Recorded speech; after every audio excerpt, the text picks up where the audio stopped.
The night of the mudslide, I was woken up by the storm just being a couple miles away, saw the 400-foot fire, and so to go from really being closely seeing neighbors and community members impacted that I've grown up with, to being able to jump right in with Habitat and being able to lead their disaster crews, it's been a real privilege and opportunity to just pay it forward in this community and really see that healing and rebuilding happen. So Habitat has worked on upwards of 94 homes, I think is the last stat that we had. And our priority is to serve essentially the people that wouldn't be able to get the help that they need otherwise. And so that being elderly individuals, low-income folks, underinsured, or people with no insurance, veterans, etc. So when a tree comes through the side of a house, kind of all normal kind of construction timelines are thrown out the window. And so this house is going to be a journey of figuring out what parts of the house are salvageable, what perhaps parts of the house will be dropped and not rebuilt. But in terms of the journey, literally from all 94 houses, each one has looked incredibly different. So we were actually just over the weekend at a home that we'd previously been at about 6 weeks ago, where there's a family whose mother was living at this house and she was killed in the mudslide. And so, but we went back for the sole purpose of looking for essentially home videos and photo book albums. And what happened is, as the mud came down the mountain, there was an attached garage where from the fire evacuations, this family had put all of their most precious things in the garage.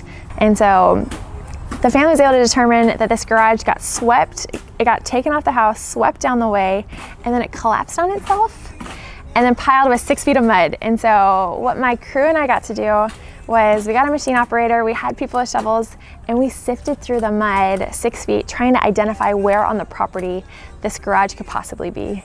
And so after our typical work days are 8:30 to 2:30, we worked up until 1 o'clock and we had not found anything yet. And at this point, the homeowner's daughter who was working with us was incredibly discouraged and had pulled me aside and told me, send your volunteers home. We're not finding anything. This is fruitless, essentially. But our volunteers are so incredible that they said, we signed up to stay until 2:30. We're staying until 2:30.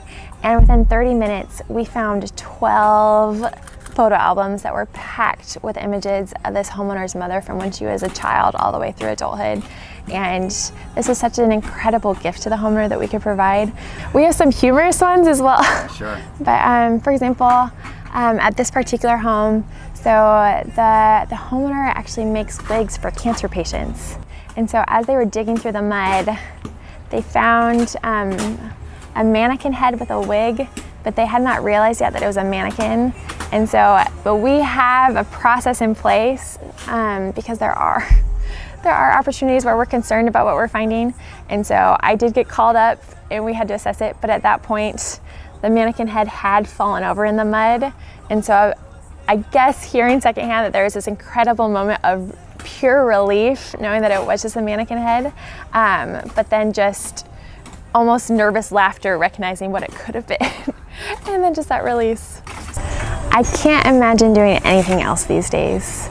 And something that I haven't shared yet is my family has pretty close personal relationships with people who directly lost loved ones.